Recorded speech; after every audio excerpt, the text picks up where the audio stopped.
Cent admirer of Curtis Jackson? Oh man, gotta stay focused. You know, I mean, there was a point after I got, dropped off of Columbia Records that I don't believe anybody around me believed that things would still work out for me as an artist. So I had to kind of just believe in me enough to continue doing it. Le estaba preguntando qué es lo que más admira 50 Cent acerca de Curtis Jackson, que es su nombre original. Él está diciendo que el mantenerse concentrados, el creer en su proyecto y en darle una continuidad, ¿no? Yeah, because after the shooting in 2000, Columbia doesn't want to sell Power of Dollar, right? Yeah, they never put Power of Dollar on sale, and they actually dropped me from the label, because I got shot. You know what I mean? So but it's really unfair. Yeah, well, I'm so happy I'm not on Columbia Records right now. Columbia Records is the best possible place for me. Shady Aftermath, Eminem, Dr. Dre. Él está diciendo, porque después del tiroteo del que fue víctima, una disquera pues le cortó lo que iba a ser el contrato por su primer material discográfico, que se llama Power of Dollar. Entonces que él afortunadamente pasó esto, porque ahorita está en una disquera que realmente ha dado el apoyo. And talking about that label, Dr. Dre and Eminem is the executive producer. How did you met them? Well, Theo Stedemeyer is my attorney, and Paul Rosensberg is Eminem's representation, and they had a relationship. And I was putting music out on the street for promotional purposes, and they gave Paul a CD. And like M was in the middle of finishing up the Eminem show, so when he's working on his projects, he doesn't listen to any outside music. So it wasn't until after he completed it and his album went on sale that he got a chance to listen to it. And he was sure that he wanted to do the project. He flew me out to Los Angeles. I sat with him, we talked. The next day, me, him, and Dre sat. We talked again, and the deal was done. We did it. Le está diciendo que, bueno, sus productores ejecutivos del disco obviamente es Dr. Dre y Eminem, que cómo los conoció, que por medio del representante de Eminem, que Eminem estaba grabando el disco de The Eminem Show y que él no escucha, mientras está grabando el disco, no escucha otro tipo de música, ¿no? Entonces fue hasta que terminó el disco cuando ya hubo un acercamiento en your life's changed like that. Yeah, a lot. Just, I mean, because I've been out. I've been so many different places this year. It's incredible, like I got a chance to travel and see so many different places of the world. It changes your perspective on a lot of things, because I was so local, like I stayed just in that one area. So now, my outlook's a little different. It's affected my music. I started working on my new album, and it's changing some of the content of the lyrics, because I've seen different groups of people embrace the music and see if they might want to be a little broader than I was last time, but they embraced it last time, so I don't want to mess it up now. Bueno, él nos está platicando de cómo cambió tan rápido su vida, que él ha estado viajando muchísimo, que antes su música era un poquito más local, ¿no? Que se escuchaba nada más en ciertos lugares, y que afortunadamente ha podido y tener la fortuna de expandir su música hacia todo el mundo.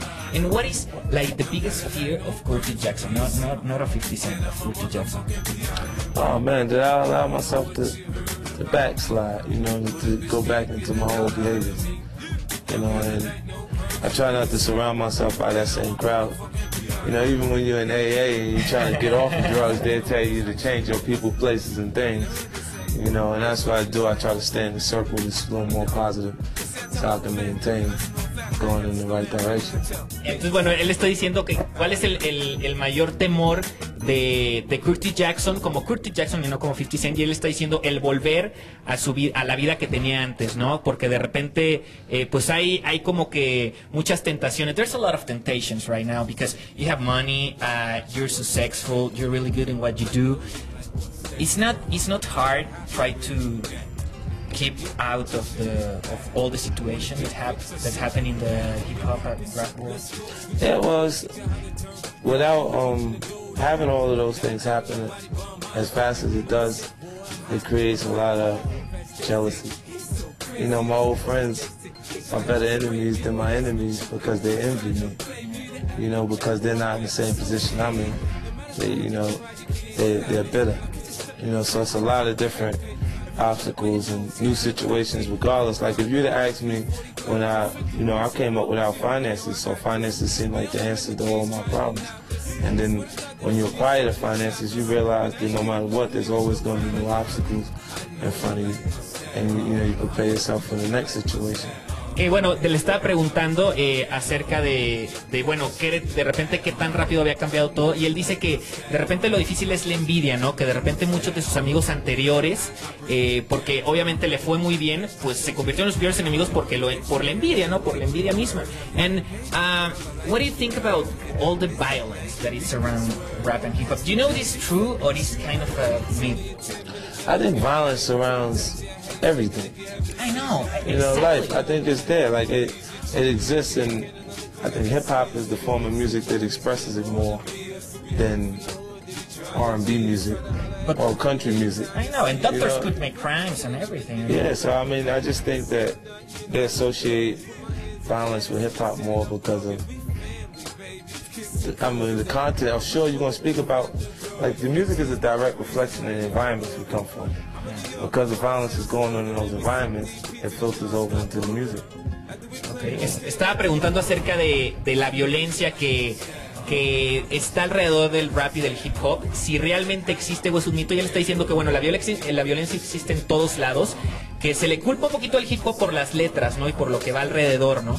Pero que realmente, digo, violentos pueden ser todos, y lo hemos visto, bueno, en todo el mundo. The last question. We all know you as a tough guy, but what could make 50 Cent cry? Wow.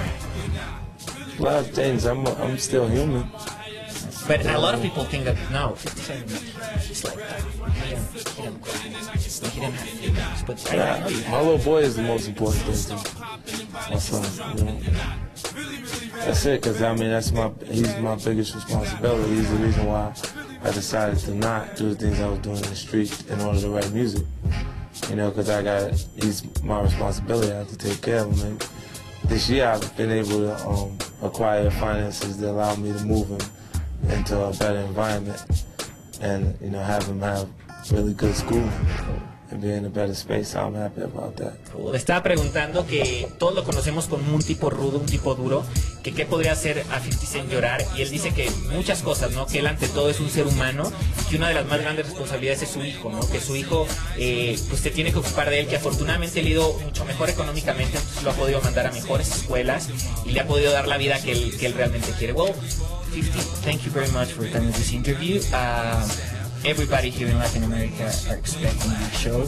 What could you say to all of your fans, not here in Mexico City because they could see you tonight, but all the people in Latin America? Oh man, it's going down. We're gonna have a good time. As soon as I touch down in your town, we're gonna turn it upside down. You know what I mean? I'm gonna bring the energy that I want to see the crowd respond to me with the same energy. Everywhere I've been having a great year, and I can't wait to get out there in front of everybody possible. Que bueno, él está diciendo a toda la gente de Latinoamérica, que no es de México, del Distrito Federal, que va a tener la oportunidad de verlos hoy en la noche, de que va a hacer lo posible por llegar a Latinoamérica, por ir, que él está muy contento con su disco, que él está muy agradecido con todos ustedes que siguen su carrera, y pues muchísimas gracias, que él va a seguir y va a hacer todo lo posible para que próximamente pues lo tengan de frente, ¿no? Thank you very much, Curtis, for this interview. Nosotros vamos a continuar con más, no se muevan, estamos aquí en Tele.